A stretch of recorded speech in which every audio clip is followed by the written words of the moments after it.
वक्त की सबसे बड़ी खबर, मुख्य सचिव डीएस मिश्रा को मिला सेवा विस्तार। तो डीएस मिश्रा को 1 साल का मिला सेवा विस्तार। डीएस मिश्रा 31 दिसंबर को रिटायर हो रहे हो और आपको बता दें कि 1984 बैच के वरिष्ठ आईएएस अफसर दुर्गा शंकर मिश्रा को यूपी सरकार द्वारा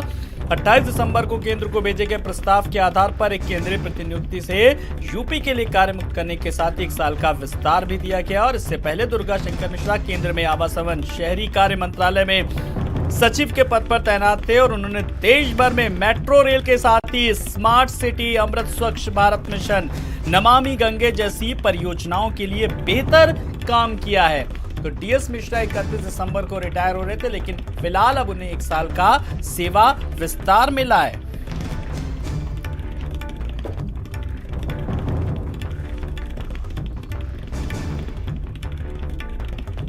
तो डीएस मिश्रा 31 दिसंबर को रहे थे रिटायर, लेकिन इस बीच तमाम सारे नाम सामने आ रहे थे, प्रयास लगाए जा रहे थे नामों को लेकर। लेकिन जिस तरीके से जिन प्रोजेक्टों पर काम किया है, जो कामयाब प्रोजेक्ट रहे हैं, जो योजनाएं रही हैं जिन पर काम किया, उसको देखते हुए लग रहा था कि हाँ, इनका सेवा विस्तार किया जाएगा। तो जब सचिव के पद पर थे, जब अब शहरी कार्य मंत्रालय में, तब देश भर में मेट्रो रेल के साथ ही स्मार्ट सिटी, अमृत स्वच्छ भारत मिशन, नमामि गंगे जैसी परियोजनाओं के लिए बेहतर काम किया। और ज्यादा जानकारी के लिए बात करेंगे अपने संवाददाता संदीप खेर से। संदीप खेर, लगातार तमाम अटकलों के बीच, तमाम कयासों के बीच आखिरकार ब्रेकिंग न्यूज आपने दे ही दी संदीप।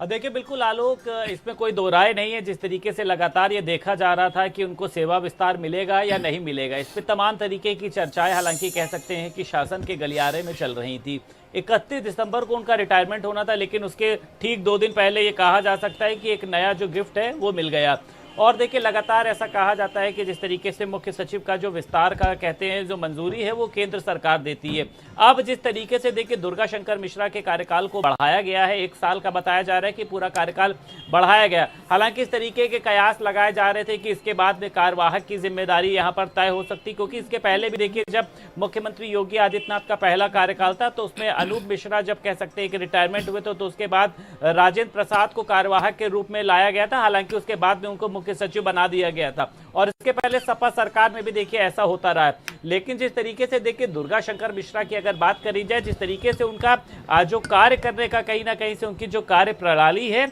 वो कहीं ना कहीं से देखिए सरकार को समझ में आई है। जिस तरीके से दुर्गा शंकर मिश्रा हर मंगलवार को जितने भी सभी डीएम हो या जितने भी मंडलायुक्त हो उनके साथ मीटिंग करते थे, निर्देश देते थे कि किस तरीके से व्यवस्थाओं को संभालना है। और उसी के साथ साथ दुर्गा शंकर मिश्रा व्हाट्सएप ग्रुप के माध्यम से भी लगातार उनके पास जिस तरीके की शिकायतें आती थी वहां तक वो उनका खुद निस्तारण करते थे। खुद मैंने भी कई बार उनको कवर किया है। जब हम लोग फील्ड पर जाते तो जिस दौरान वो वहां के लोगों से मिलते थे, वहां के अधिकारियों से, ऐसा लगता था इनसे पता नहीं कितना पहले का कनेक्शन। और उसी के साथ साथ जो जमीन से जुड़े हुए मुद्दे थे, वो चाहे अगर हम साफ सफाई को लेकर बात करी जाए या उसी के साथ साथ अगर इंफ्रास्ट्रक्चर की बात करी जाए, तमाम चीजों की वो बारीकी से जानकारी देते थे कि अगर यहां पर ऐसा किया जाए। और उसी के साथ साथ जिस तरीके से अपने अधीनस्थ कर्मचारियों को अगर देखिए सम्मान देना हो, खुले मंचों से वो उनका नाम लेके उनकी तारीफ करते थे। सरकार देखिए कहीं ना कहीं से उनके काम से जो है वो प्रभावित नजर आ रही। हालांकि केंद्र सरकार में सेवा विस्तार को उनकी कोई ऐसी बिल्कुल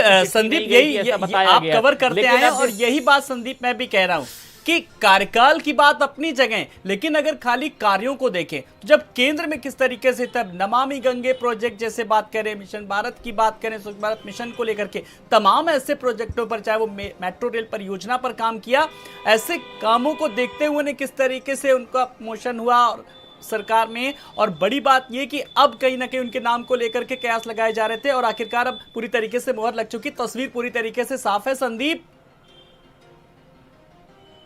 अब बिल्कुल देखिए आलोक, इसमें कोई दो राय नहीं है, तस्वीर पूरी तरीके से साफ है। जिस तरीके से मेरी अभी बात भी हुई थी तो यानी रात तक की अगर बात करें या फिर अगले दिन तक जो पूरा एक चिट्ठी है वो हम सबके सामने होगी। लेकिन देखिए जिस तरीके से देखिए कार्यकाल की आपने भी बात करी हो, कार्यकाल किसी भी इंसान का तब बढ़ाया जाता है जब उसकी नीतियां स्पष्ट हो और कहीं ना कहीं से उनकी जो जनता के प्रति योजनाएं हो वो स्पष्ट हो, और उसी के साथ साथ सरकार भी कहीं ना कहीं से उस अधिकारी से संतुष्ट हो कि वो योजनाओं को लेकर लोगों के बीच में जा रहा है। क्योंकि देखिए, मुख्य सचिव हैं, बहुत ज्यादा लोगों के बीच में नहीं जा सकते, लेकिन जहां पर भी जाते थे वहां पे अपनी एक पूरी जिम्मेदारी तय करते थे। अभी 2 दिन पहले भी मुख्यमंत्री योगी आदित्यनाथ के साथ वो लाभार्थियों के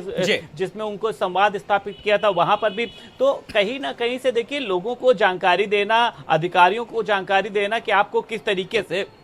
अपनी योजना बनानी, उसी के साथ साथ किस तरीके से एक रिपोर्ट कार्ड बनाना है। मैंने जब उनको कवर किया तो उन्होंने बोला कि आप लोगों को अपने पास में एक डायरी रखनी चाहिए और सुबह से लेकर शाम तक हमको किस तरीके के काम करने उनके आगे टिक लगाना चाहिए, और कौन से काम छूट गए उसके लिए अगले दिन हमको फिर से एक तैयारी करनी चाहिए। तो देखिए, मुख्य सचिव होने के बावजूद भी कह सकते हैं कि बारीकों से इस तरीके की चीजों को जांचना और अपने कर्मचारियों को निर्देश देना बिल्कुल, ये और एक बड़ी बात ये दर्शा रहा है कि लगता किस तरीके से बेहतर काम और 1 साल का सेवा विस्तार। बहुत बहुत शुक्रिया संदीप इस तमाम सारी जानकारी